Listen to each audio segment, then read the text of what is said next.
Assalamualaikum warahmatullahi wabarakatuh. Global Hijrah 28 Februari bersama saya Zaim Zamani.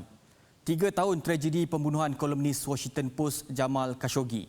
Ia kembali menjadi kontroversi dengan laporan risikan Amerika Syarikat baru-baru ini yang mendakwa penglibatan putera mahkota Arab Saudi Mohammed bin Salman dalam kes berprofil tinggi itu. Ia tamparan hebat buat Arab Saudi dan negara itu menolak sepenuhnya pendedahan berkenaan yang disifatkan palsu dan tidak boleh diterima.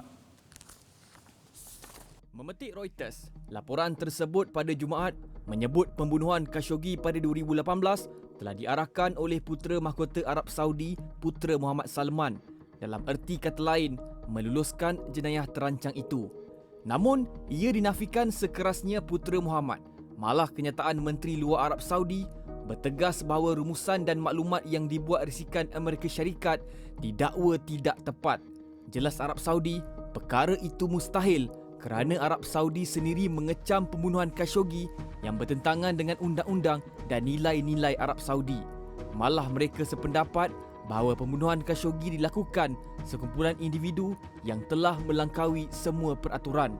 Tidak bersekongkol atas jenayah itu, pembunuhan Khashoggi dibawa ke muka pengadilan dan 5 daripada mereka dipenjara 20 tahun, manakala 3 lagi dipenjara antara 7 dan 10 tahun dalam penghakiman yang dibuat pada 7 September 2020. Namun, identiti kesemua mereka tidak didedahkan. Siapa Jamal Khashoggi? Kolumnis Washington Post ini merupakan warga Arab Saudi yang hidup dalam buangan di Amerika Syarikat serta lantang mengkritik putera Muhammad bin Salman. Kali terakhir dia dilihat ketika mengunjungi konsulat Arab Saudi di Istanbul, Turki, dan mayatnya sehingga kini tidak ditemui. Baik, dan berikut ringkasan kronologi pembunuhan Jamal Khashoggi.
Laporan risikan yang siap pada 2018 itu sebelum ini tidak didedahkan bekas Presiden Amerika Syarikat Donald Trump.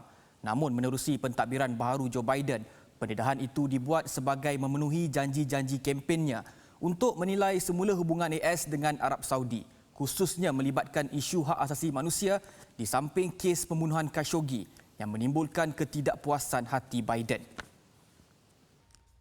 Sejurus laporan itu didedahkan Amerika Syarikat bertindak menyekat 76 warga Arab Saudi dari memasuki negara Uncle Sam itu. Menurut Al Jazeera, ia dinamakan sebagai larangan Khashoggi di mana individu berkenaan dikenal pasti sebagai pelaku yang menentang pentadbiran Arab Saudi bagi mewakili pihak asing. Namun putera Muhammad Salman tidak termasuk dalam senarai sekatan itu. Menurut Setiausaha Negara AS Anthony Blinken, tindakan itu dibuat demi keselamatan semua pihak selain bertujuan mengekalkan hubungan baik dengan Arab Saudi tanpa menjejaskan hubungan dengan negara Timur Tengah lain. Ia disifatkan cabaran besar buat Joe Biden dalam mengimbangi hasil laporan risikan itu dengan menjaga kepentingannya bersama penguasa de facto Putera Mahkota Muhammad Salman.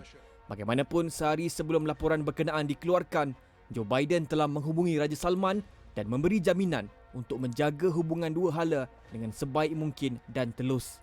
I spoke yesterday with the king, not the prince. Made it clear to him that the rules are changing and we're going to be announcing significant changes today and on Monday. Walaupun laporan risikan itu mengaitkan Putera Muhammad dengan pembunuhan Khashoggi, namun Joe Biden tidak mengetepikan matlamat asalnya untuk menilai semua hubungan dengan negara kaya minyak itu. Lebih-lebih lagi, pengaruh Iran semakin meningkat di Timur Tengah. Amerika Syarikat juga konsisten untuk mengakhiri perang di Yaman yang berlanjutan selama 6 tahun.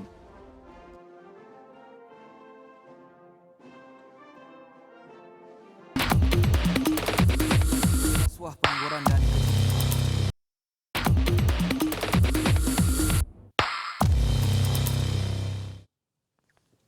Alhamdulillah bertemu kembali. Krisis ekonomi, rasuah pengangguran dan keciciran perkhidmatan awam di Iraq belum menemui titik nokta sejak ia dibangkitkan rakyat pada Oktober 2019. Hingga kan bertukar Perdana Menteri pun pada November 2019, jalan keluar dari krisis itu masih sama.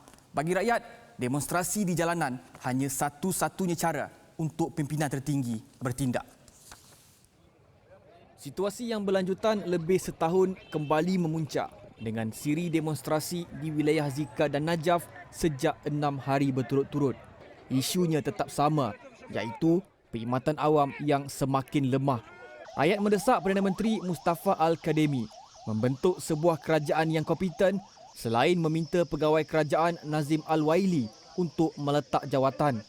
Tanpa mengendahkan arahan perintah berkurung pada hujung minggu, mereka nampaknya nekat untuk mengembalikan kestabilan ekonomi biarpun nyawa tergadai.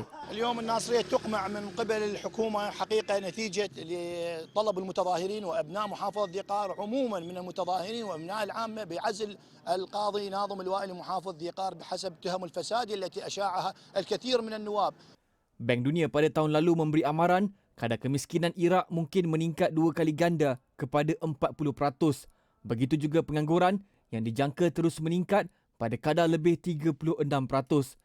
Kadhimi ketika mula mengambil alih negara ketiga kaya minyak itu pernah mendedahkan bahawa kantong negara hampir kosong akibat pembaziran dan harga minyak yang menjunam.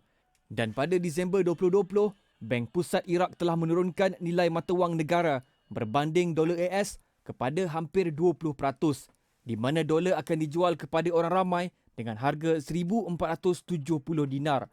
Situasi itu berlaku kerana harga minyak yang rendah, ekoran pandemik COVID-19 dan untuk mengelak krisis ekonomi yang lebih buruk. Hari ini juga genap sebulan protes di Myanmar yang tidak pernah putus harapan untuk mendesak pembebasan Aung San Suu Kyi. Kali ini mereka sepakat mengenakan ilustrasi wajah suci sepanjang demonstrasi.